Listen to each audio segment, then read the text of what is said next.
Okay, this is where we stopped last time. So we are sheet 2. So we're doing a stacked bar chart. Okay. So now we have order priority here and sum of sales, right? Now what else can we do to make this chart little more readable or more informative, not readable, informative. We already changed the left side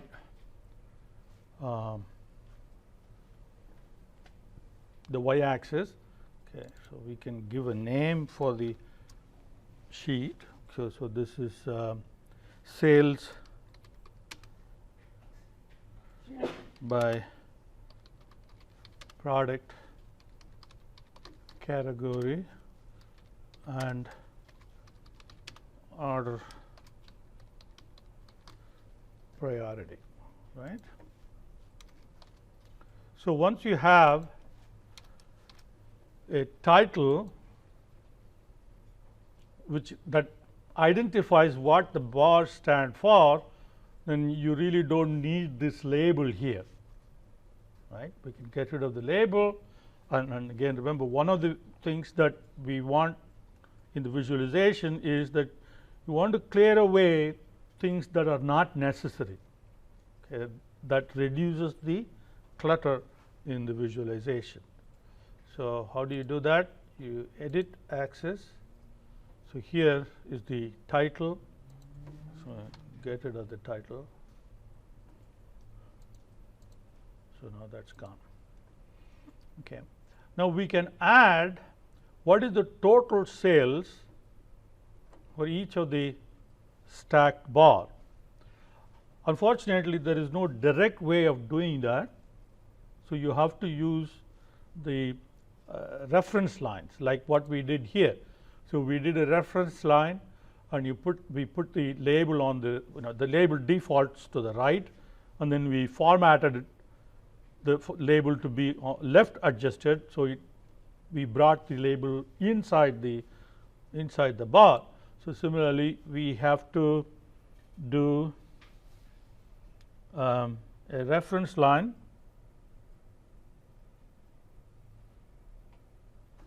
Okay, so go to analytics. So you can do reference line a couple of different ways. You can right click and add reference line, or you can use analytics, bring reference line, and you want it per cell. So for each cell will have a reference line, and then you can change the label, which right now is none, to value. Okay. So the sum of sales for each cell will appear at the top. Okay. And we don't want this reference line, because that just adds to clutter. So we can then change that to none. Okay, so that will get rid of the line. Okay. And we may as well want to change the display units. Okay, here. Okay, you don't really need all the last 3 digits. So how do we do that? You have to format. Okay.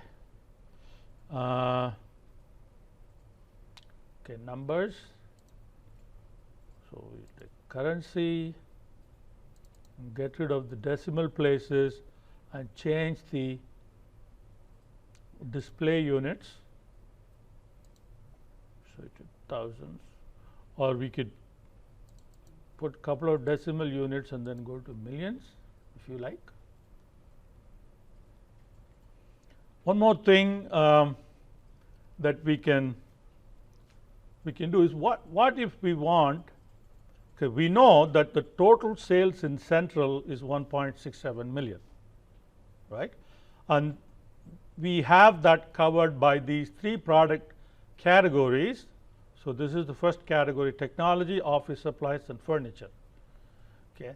Now suppose right now you do get a visual picture of how, which one was larger than which one.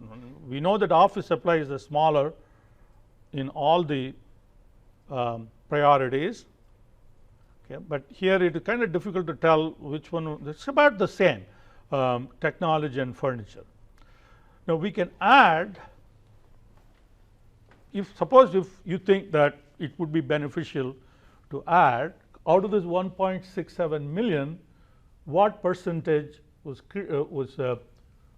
technology, what percentage was office supplies, and what percentage furniture. Okay, if we can get that, each of them, that may add value to this, more information to this visual, right? So how do we do that? Okay, we need to bring in sales. Okay, so we have to bring in sales. So this is for sales, right? So you need to bring in sales to labor. Okay, so that's the first thing to do. But what that does is it just adds up. This is sum of sales. It just adds the sales for this category, and that's the total. So out of this 1.67 billion, you have the actual breakup in these three categories. Okay, maybe that's what you want, in which case you probably need to change the display unit and turn it around, then that's fine.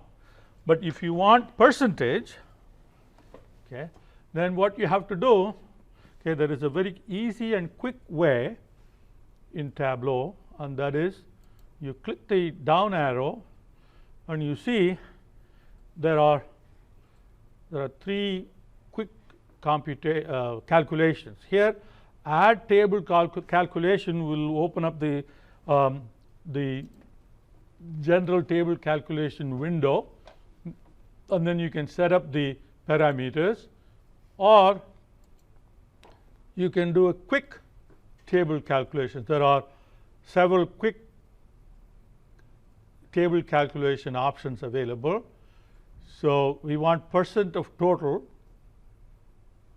Okay, so that will give you the percentage of total. Okay, all right. So now we converted the sum of the sales values into percentages. Okay, but there is a problem. We wanted the percentage of this 1.67 million. What percentage is each of these product category? So in which case these percentages must sum to 100, right? But it is not. Why? It was the percentage is going this way.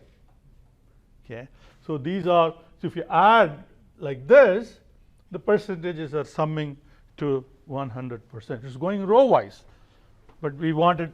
So again, it's quite simple. So what we have to do is, here is compute using.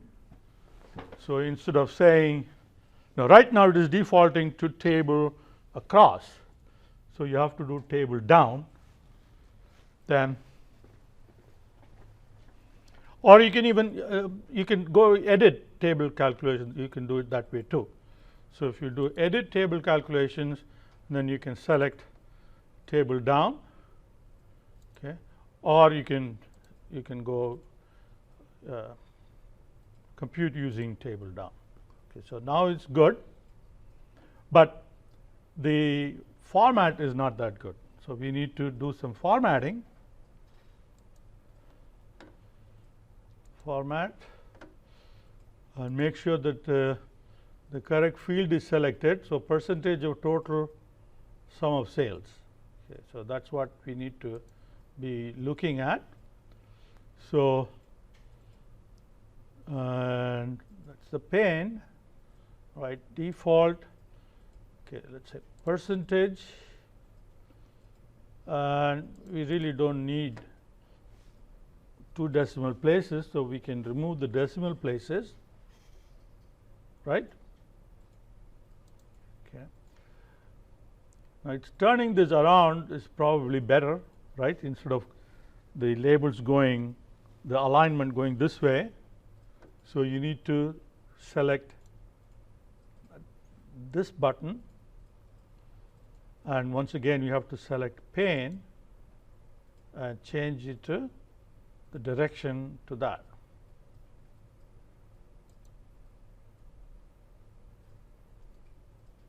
One last thing you can think about is